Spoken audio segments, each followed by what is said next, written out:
Hello everyone, मैं गायत्री सिंह। स्वागत है आपका नोट्स एनसीईआरटी में। तो आज हम लोग प्रश्नावली 1.3 का 7 नंबर करेंगे। तो 6 नंबर तक जो है हमने पिछले क्लास में कंप्लीट किया था, तो आज हम लोग सिर्फ 7 का करेंगे। तो चलिए वीडियो को शुरू करते हैं। जैसे कि 7 का सवाल है कि निम्नलिखित प्रत्येक के लिए गुणन के अंतर्गत उपयोग किए गए गुणधर्मों का नाम लिखिए। ठीक है, तो जैसे कि ये F नंबर तक है, तो मैंने यहाँ पे B नंबर तक ही लिखा है। तो हम इसे बनाते हुए समझेंगे।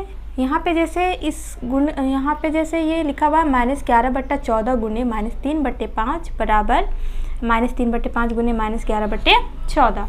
तो पूछ रहा है कि इस पर कौन सा गुणधर्म उपयोग किया गया है और उस गुणधर्म का नाम क्या है। ठीक है, तो हमें इसे पता लगाना है कि इसमें कौन सा गुणधर्म का जो है उपयोग किया गया है। तो सबसे पहले हम लोग इसको समझेंगे। ठीक है, तो इस पर जो उपयोग किया गया है वो है गुणात्मक क्रम विनिमय। और गुणात्मक क्रम विनिमय कैसे होगा मैं आपको ये भी बताऊंगी। तो पहले मैं इसका हल लिख देती हूँ कि ये क्या हमारा गुणात्मक क्रम विनिमय है। तो चलिए यहाँ पे लिख देती हूँ मैं हल में गुणात्मक क्रम विनिमय। ठीक है, इस पे कौन सा गुणधर्म है तो गुणात्मक क्रम विनिमय।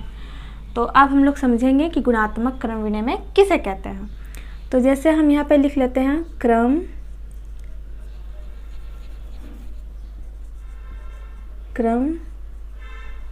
विनिमय। ठीक है, तो जैसे पे हमने यहाँ पे लिखा है क्रम विनिमय। इसमें जो है ना क्रम विनिमय में 2 तरह के होते हैं। एक तो आपका होता है योग क्रम विनिमय और दूसरा होता है गुणात्मक क्रम विनिमय। ठीक है, तो हम यहाँ पे लिख लेंगे जैसे कि एक हो गया हमारा योग क्रम विनिमय। क्रम विनिमय में 2 तरह के होते हैं, एक तो योग क्रम विनिमय,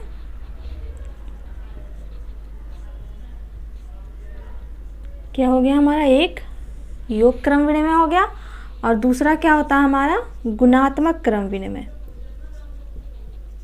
गुणात्मक क्रम विनिमय। ठीक है, क्रम विनिमय में 2 तरह का, योग क्रम विनिमय, गुणात्मक क्रम विनिमय। याद रखिएगा कि ये जो है सिर्फ योग और गुणात्मक में ही होता है। ठीक है, ये जो है भाग और जो घटाव है उस पर नहीं होगा। ठीक है, तो चलिए समझते हैं पहले हम लोग योग क्रम विनिमय। तो योग क्रम विनिमय किसे कहते हैं। ठीक है, तो योग का मतलब क्या होता है, जोड़ होता है, ये तो सभी को पता है। गुणात्मक का मतलब क्या होता है, गुणा होता है, ये भी सभी को पता है। तो योग क्रम विनिमय, अब समझेंगे क्रम विनिमय किसे कहते हैं। तो जिस संख्या के क्रम को हम आगे पीछे करके लिख सकते हैं, यानी संख्या के जो स्थान को हम बदल सकते हैं, उसे क्या कहता है, क्रम विनिमय कहा जाता है। ठीक है, तो जैसे कि अब यहाँ पे जोड़ है तो हम जोड़ वाला काम करेंगे। मान लेते हैं कि हम यहाँ पे लिख लेते हैं 7 + 3। अगर हम इसे जोड़ेंगे तो क्या होगा, ये 10 होगा, क्योंकि अभी जो हम योग का काम कर रहे हैं इसलिए हमने जोड़ का काम किया। अब इसे एक बार हम लिख सकते हैं 3 + 7। ठीक है, तो भी क्या होगा हमारा 10 होगा। अब एक चीज़ आप ध्यान दें कि मैंने पहले लिखा है कि 7 + 3 लिखा, फिर मैंने क्या किया, संख्या के क्रम को मतलब कि उसके जो स्थान को है उसे बदला। अब मैंने क्या लिखा है कि 3 + 7 लिखा। ठीक है, तो ये हो गया क्रम विनिमय, जिस संख्या के क्रम को हम बदल सकते हैं, यानी कि उसके स्थान को हम बदल सकते हैं। ठीक है, तो यहाँ पे 7 + 3 लिखा मैंने, फिर क्या लिखा मैंने 3 + 7, दोनों के आंसर क्या हमारे सेम है। अब ये तो था हमारा योग क्रम विनिमय। तो गुणात्मक क्रम विनिमय किसे कहते हैं, सेम काम करना है। यहाँ पे प्लस था तो प्लस का साइन हो गया। अब जो यहाँ पे गुणा है तो हम लोग गुणा का साइन लगाएंगे। जैसे कि हम यहाँ पे लिख देते हैं 7, यहाँ प्लस है तो यहाँ पे हम गुणा कर देंगे क्योंकि गुणात्मक है, और 3 का 3 ही रहने देंगे। तो ये क्या हो गया हमारा 21 हो गया। अब इसके स्थान को बदल देंगे हम, 3 × 7 कर देंगे तो क्या होगा हमारा 21 हो गया। ठीक है, यानी कि संख्या के क्रम को क्या किया हमने, बदल दिया, आगे पीछे कर दिया, उसके स्थान को बदला हमने। ठीक है, संख्या नहीं बदलना है, संख्या के स्थान को बदलना है। ठीक है, तो उसे क्या कहते हैं, क्रम विनिमय कहा जाता है। तो देखिए इसका जो गुण था क्या था, गुणात्मक क्रम विनिमय। ठीक है, क्योंकि यहाँ पे गुणा है तो गुणात्मक ही होगा। अब देखिए कि क्रम विनिमय यहाँ पे लिखा है -11/14 -3/5, जस्ट इसका उल्टा है। इधर क्या है हमारा -3/5 गुना -11/14। यहाँ पे मैंने वही काम किया है, पहले 3 है, 7 है, फिर 3 है, फिर यहाँ 3 है, फिर 7 है, तो ये क्या था हमारा गुणात्मक क्रम विनिमय था। ठीक है, तो अब हम लोग आते हैं बी नंबर में। तो बी का क्या होगा, इसमें कौन सा गुणधर्म उपयोग किया गया है, तो इसमें है गुणात्मक साचार्यता। ठीक है, यहाँ पे गुणा है तो हम लोग गुणात्मक ही दिखेंगे। तो चलिए इसका हल लिख लेते हैं हम लोग पहले। ये क्या हो जाएगा हमारा गुणात्मक साचार्यता।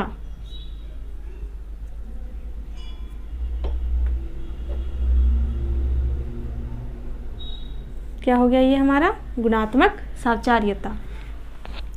तो मैंने तो इसका लिख दिया है पहले से ही कि कौन सा गुणधर्म उपयोग किया गया है, लेकिन अब हम लोग समझेंगे कि गुणात्मक साचार्यता किसे कहते हैं। तो गुणात्मक साचार्यता में फिर हम लोग 2 लिखेंगे, जैसे यहाँ पे हम लिख लेते हैं गुणात्मक साचार्यता। इसमें भी 2 तरह के होते हैं, एक तो योग होगा और एक गुणात्मक होगा। ठीक है, सॉरी यहाँ पे गुणात्मक नहीं लिखना था, यहाँ पे सिर्फ साचार्यता लिखना था।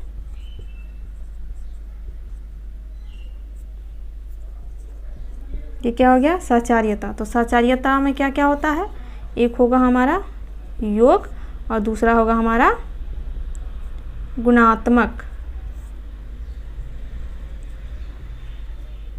योग साचार्यता और दूसरा होगा हमारा गुणात्मक साचार्यता। ठीक है, तो अब हम लोग समझेंगे योग और गुणात्मक। तो सबसे पहले हम लोग समझते हैं साचार्यता के बारे में। योग का मतलब तो समझ में आ गया कि जोड़ होता है, गुणात्मक का मतलब समझ में आ गया क्या गुणा होता है। तो साचार्यता को हम लोग समझेंगे। ठीक है, तो वैसी संख्या जिसका हम लोग एक समूह बना के जोड़ते हैं उसे साचार्यता कहा जाता है। मतलब कि जैसे अब समूह बना के हम लोग कैसे जोड़ेंगे, जैसे कि अगर हम यहाँ पे लिख लेते हैं 2 + 5 + 3, तो सबको जोड़ लेंगे तो क्या हो जाएगा हमारा 10 हो जाएगा। ठीक है, तो ये तो सिंपल तरीके से हमने किया। इसका जो हम लोगों ने समूह नहीं बनाया हुआ, तो इसका समूह कैसे बनाएंगे। तो समूह बनाने के लिए हमें से क्या करना होगा कि जैसे लिखेंगे हम लोग 2 + 5 + 3, इसी चीज़ को लिख देना है। अब क्या करेंगे हम 2 और 5 को ब्रैकेट में ले लेंगे। अब जोड़ेंगे तो भी क्या होगा हमारा 10 होगा। समूह बनाना यानी कि 2 और 5 को क्या किया हमने एक साथ लिखा, यानी इन दोनों का समूह बनाया हमने ब्रैकेट में ले करके। तो अब हमने इसे जोड़ा तो कितना आया हमारा 10 आया।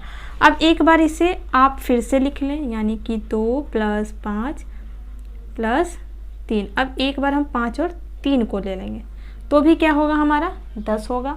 हमने एक बार 2 + 5 को लिखा और एक बार हमने मतलब कि 5 + 3 को एक साथ ले लिया। ठीक है, तो साचार्यता का मतलब ये होता है कि जिस संख्या का हम लोग समूह बना के जोड़ते हैं उसे साचार्यता कहा जाता है।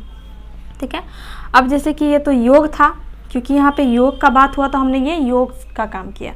अब यहाँ गुणा है तो हम लोग गुणात्मक का काम करेंगे। ठीक है, तो गुणात्मक का काम कैसे करेंगे, जैसे कि हम यहाँ लिख लेते हैं 2 × 3 × 4।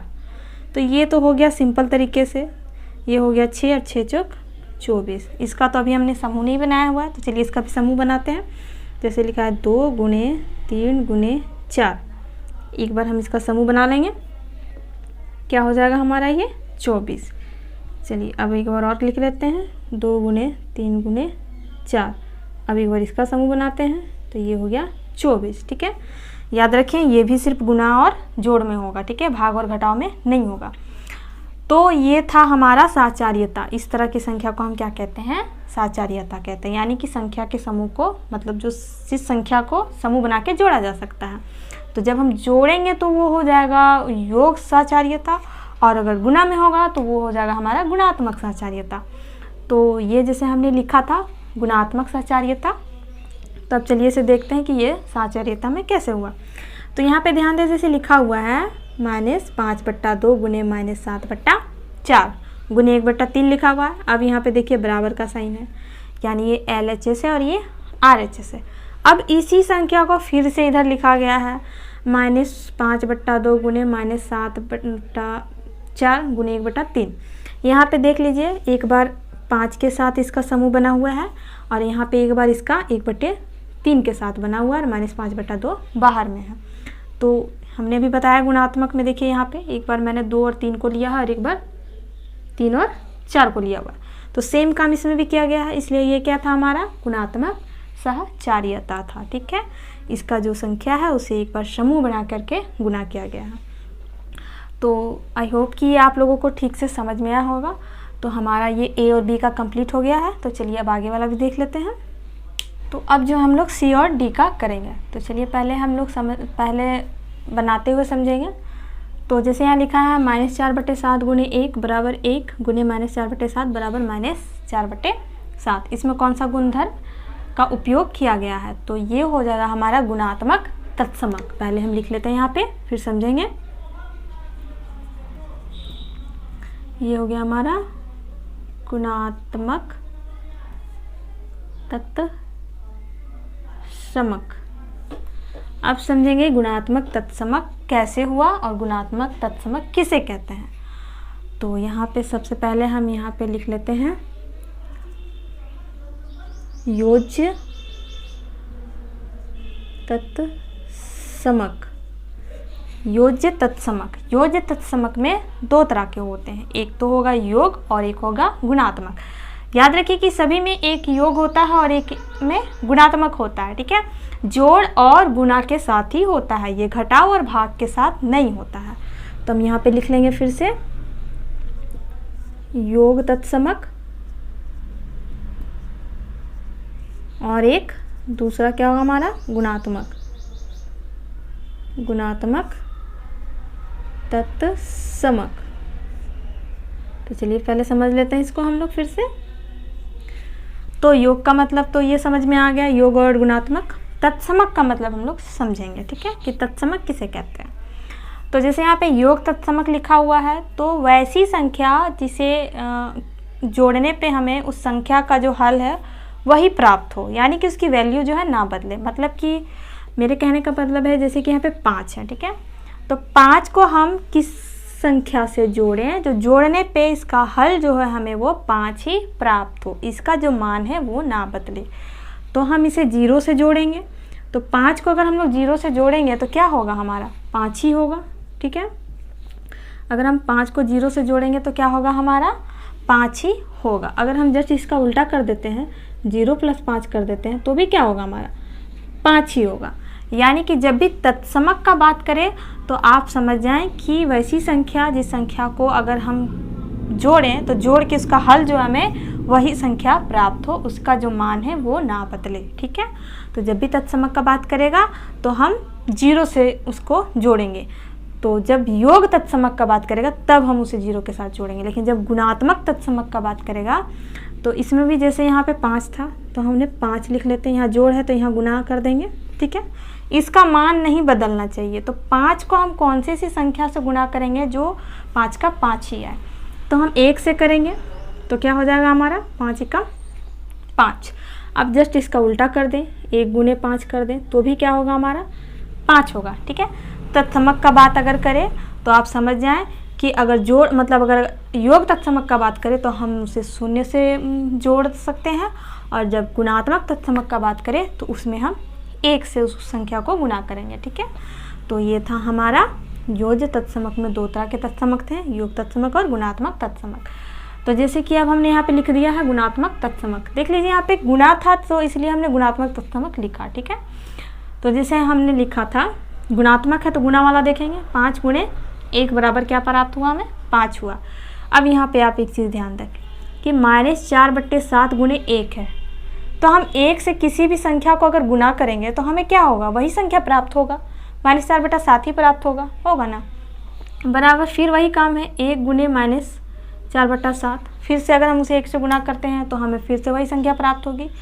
तो इसलिए ये क्या है, हमारा गुणात्मक तत्समक। ठीक है, क्योंकि यहाँ पे गुना है, अगर जोड़ होता तो यहाँ पे 0 होता तो हम उसे योग तत्समक कहते हैं।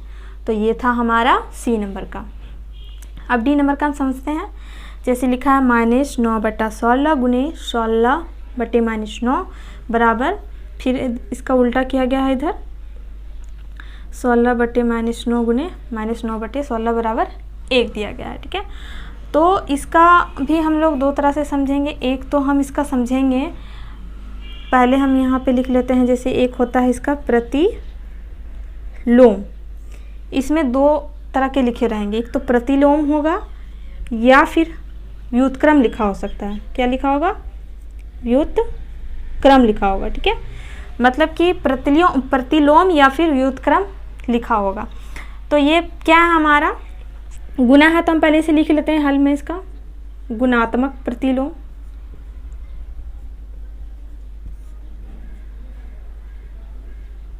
ठीक है, हमने यहाँ पे इसका क्या लिखा? गुणात्मक प्रतिलोम। मतलब इस पर जो गुणधर्म का उपयोग किया गया है वो क्या है हमारा? गुणात्मक प्रतिलोम।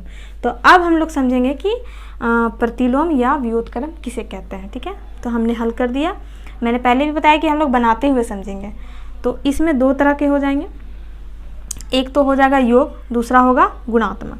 तो हम यहाँ पे पहले लिख लेते हैं योग, ठीक है, सॉरी यहाँ पे एक योग प्रतिलोम। आप व्युत्क्रम भी लिख सकते हैं, उससे कोई दिक्कत नहीं है, मैंने प्रतिलोम ही लिखा है। अब यहाँ पे हो जाएगा हमारा गुणात्मक प्रतिलोम।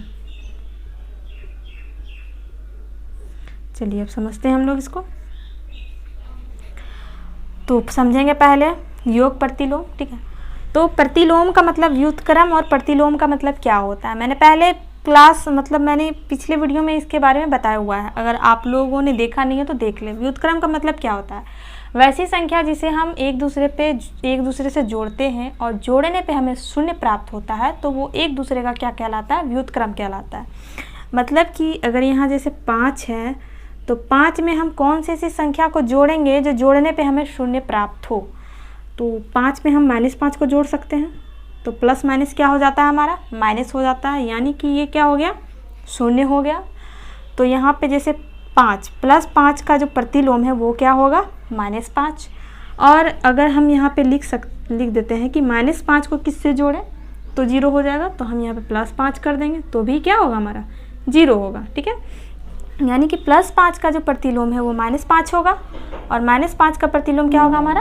+5 होगा। मतलब जस्ट इसका उल्टा कर देना। अगर कोई संख्या प्लस में है तो माइनस कर देना, माइनस में है तो उसे प्लस कर देना है। ठीक है, तो ये था हमारा योग प्रतिलोम। अब जैसे यहाँ लिखा हुआ है गुणात्मक प्रतिलोम, तो गुणात्मक प्रतिलोम में क्या करते हैं हम लोग? जैसे कि लिख देते हैं हम यहाँ पे 4, यहाँ पे लिख देते हैं 1/4, यहाँ पे गुणात्मक का है तो हम गुणा लिखेंगे। तो जैसे अगर हम 4 को काट देंगे तो क्या बचेगा हमारा? 1 बचेगा, क्योंकि गुणात्मक प्रतिलोम का बात कर रहा है तो हमने गुणा किया। और जब भी योग का बात करेगा तो हम उसमें शून्य से मतलब कि दो संख्या को कौन सी मतलब आपस में दो संख्या को ऐसा जोड़ना है जिसे जोड़ने पे हमें क्या करना है? शून्य प्राप्त हो। और गुणात्मक प्रतिलोम में क्या करना है? जिसे काट के हमें 1 प्राप्त हो। ठीक है, तो जैसे यहाँ हमने कितना प्राप्त हुआ? 1 प्राप्त हुआ। गुणात्मक में हमने क्या किया? संख्या को काट लिया। अगर एक संख्या और ले लेते हैं, जैसे यहाँ पे लिख लेते हैं 4/3 गुणे, अब जस्ट इसका उल्टा कर दें 3/4। हमने कहा गुणात्मक में जिसे काट करके हमें 1 प्राप्त हो, जिसे हमने 3 को काट लिया और ये 4 कट गए, तो क्या प्राप्त हुआ? हमें 1 प्राप्त हुआ। तो ये गुणात्मक प्रतिलोम हो गया। ठीक है, तो जब भी योग का बात करें तो जोड़ने पे शून्य प्राप्त हो, और जब भी गुणात्मक का बात करें तो हमें क्या करना है? संख्या को काट करके जो हमारा 1 प्राप्त हो। तो ये था हमारा योग प्रतिलोम और ये गुणात्मक प्रतिलोम। अब चलिए यहाँ समझते हैं। जैसे लिखा हुआ है -9/16 गुणे -16/-9। देख लीजिए, अगर हम -9 को काट देते हैं और 16 को काट देते हैं तो हमारे क्या प्राप्त होगा? 1 प्राप्त होगा। तो इसलिए ये क्या हमारा? गुणात्मक प्रतिलोम है। अब जैसे यहाँ फिर से है -9 कट गया, 16 कट गया, तो हमें क्या प्राप्त होगा? 1 प्राप्त होगा। अगर सारी संख्या को काट लेते हैं तो 1 प्राप्त होगा, और जब भी हम 1 को 1 से गुणा करेंगे तो हमें 1 ही प्राप्त होगा। तो इसलिए ये क्या है? हमारा गुणात्मक प्रतिलोम है। ठीक है, तो इस तरह से हमारा CD भी कंप्लीट हो गया। चलिए अब E और F वाला समझते हैं। तो अब जो है हम लोग E और F का करेंगे। ठीक है, तो देख लीजिए आप लोग, यहाँ पे लिखा हुआ है -3/4 गुणे 5/6 गुणे 1/2 बराबर, फिर से क्या लिखा है? -3/4। देखिए ये वाला लिखा गया है यहाँ पे, गुणे 5/6, और ये जो बाहर 1/2 है उसे यहाँ लिख दिया गया है। ठीक है, यहाँ पे बराबर का साइन है, ये LHS है और ये RHS है। देख लीजिए यहाँ पे जो है ना गुणात्मक सहचार्यता का जो गुण है उसे उपयोग किया गया है। मैंने अभी थोड़ी देर पहले आप लोगों को बताया, जिस संख्या का जो समूह बना के हम लोग गुणा करते हैं उसे गुणात्मक सहचार्यता कहा जाता है। तो देख लीजिए वही काम किया गया है यहाँ पे। जैसे यहाँ -3/4 है और 5/6, ठीक है। तो यहाँ पे एक बार क्या किया गया है, 5/6 और 1/2 को एक साथ समूह बना करके गुना कर दिया गया है। तो इसका क्या हो जाएगा हमारा गुणात्मक सहचार्यता,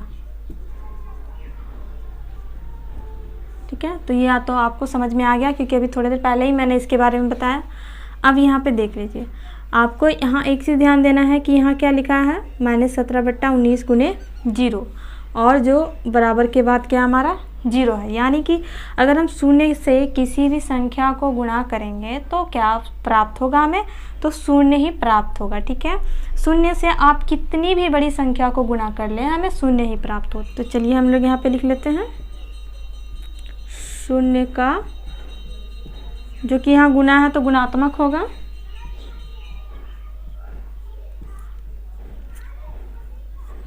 क्या हो गया ये शून्य का गुणात्मक गुण, ठीक है। जब भी इस तरह से दिखे कि आपको शून्य दिख रहा है और अगर आपसे पूछे कि इसमें कौन सा गुणधर्म उपयोग किया गया है और गुना करने पे हमें शून्य प्राप्त हो, तो आप उसे लिख सकते हैं शून्य का गुणात्मक गुण, ठीक है। तो ये हमारा कंप्लीट हो गया सारा। तो आज हमने 7 नंबर का कंप्लीट कर लिया। अब हम लोग जो है 8 नंबर का नेक्स्ट वीडियो में कंप्लीट करेंगे। मैंने पहले भी बताया था कि मैं एक एक करके एक ही वीडियो पर बताऊंगी ताकि जो वीडियो ज़्यादा लंबे ना हो और आप पढ़ने में बोर भी ना हो। तो आई होप कि आज का वीडियो आप लोगों को पसंद आया होगा। तो चलिए फिर मिलते हैं नेक्स्ट वीडियो में, तब तक के लिए आप सभी को धन्यवाद।